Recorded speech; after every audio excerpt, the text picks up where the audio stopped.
Dear viewers, welcome to Manju's vlog. Today I am going to prepare sardine fish curry, a very easy and quick recipe using minimal ingredients. First of all, I am taking 4 pieces of medium sized sardines cleaned and washed in ice cold water with added salt. Remove the sardines from the water, cut sardines into 3 pieces.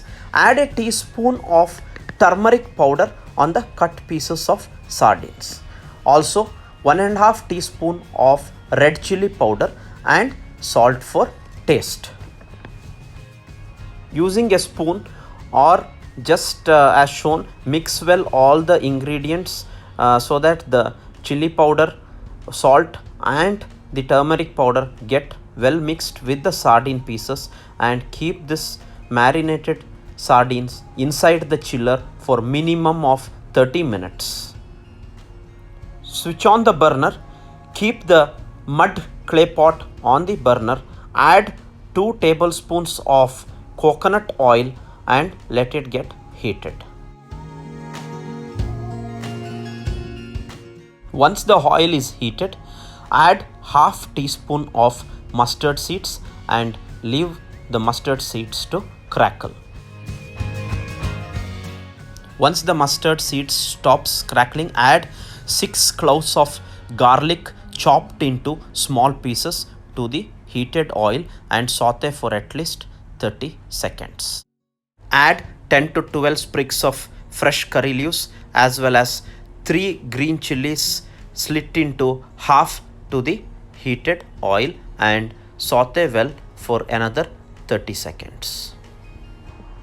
Add 2 medium sized onions cut into thin slices to the clay pot and mix well. Add salt for taste. Also ensure that it is not added too much, as we have already added to the fish while marinating. Now add 1 medium sized tomato sliced into thin slices to the mixture and mix well. Now add 3/4 of a teaspoon of turmeric powder, 1.5 teaspoon of red chili powder as well as 1 teaspoon of coriander powder to the mix. Add also half teaspoon of fresh roasted fenugreek powder to the masala. Add 1/4 teaspoon of fresh ground black pepper powder to the mix. I am adding a teaspoon of Kashmiri red chili powder to get the natural red color for the fish gravy. Using a spatula, mix well all the ingredients including the spices on a low flame so that the masalas will not get burnt.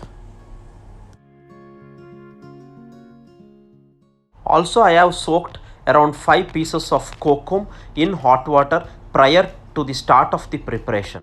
Using your hand, squeeze the entire kokum in the water and pour the entire ingredients along with kokum and water to the masala.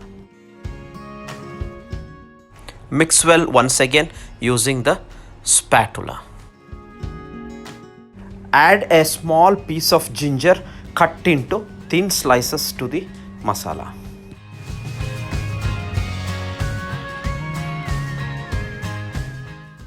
As the mixture is thick, now I am adding around 250 ml, around 1 cup of water to the mixture and mix well. Cover the clay pot with the lid and keep it on a low flame and let it cook for 3 to 4 minutes. Now this is the time to open the lid. The gravy has started to boil and it has mixed well. Now add the pre-marinated sardine pieces which was kept in the chiller one by one as shown in the video. Entire fish is added to the gravy. Right now cover the clay pot with the lid and let it cook on a low flame for another 4 to 5 minutes. Open the lid after 5 minutes. The fish is fully immersed in the masala. Hold the clay pot on both sides and just give a swirl so that the fish and the gravy will get mixed well. Do not use spoon or ladle to avoid the fish to get mashed. Close the lid and again let it cook for another 2 to 3 minutes. Now open the lid once again. Add a tablespoon of coconut oil and a whole stem of curry leaves. Close once again the fish curry pot with the lid. Hold on both sides and give one more last swirl and switch off the flame. The delicious sardine fish curry is ready to serve. Plate in a bowl. Serve along with neer dosa or layered Kerala paratha or white rice, which is a perfect combination for the fish curry. To get the real authentic taste, prepare the fish curry overnight and keep it in the pot and use it for the next day. If any one of you have missed out my previous episode of neer dosa and coconut chutney, I will provide the link in my description below so that you can view the video and prepare as per your needs. Dear viewers, hope all of you have enjoyed this episode of preparing fish curry. If you like the video, please like, share, subscribe and press the bell icon to receive automatic notifications once my new videos are uploaded in the coming days on YouTube. Thank you once again for watching Manju's vlog.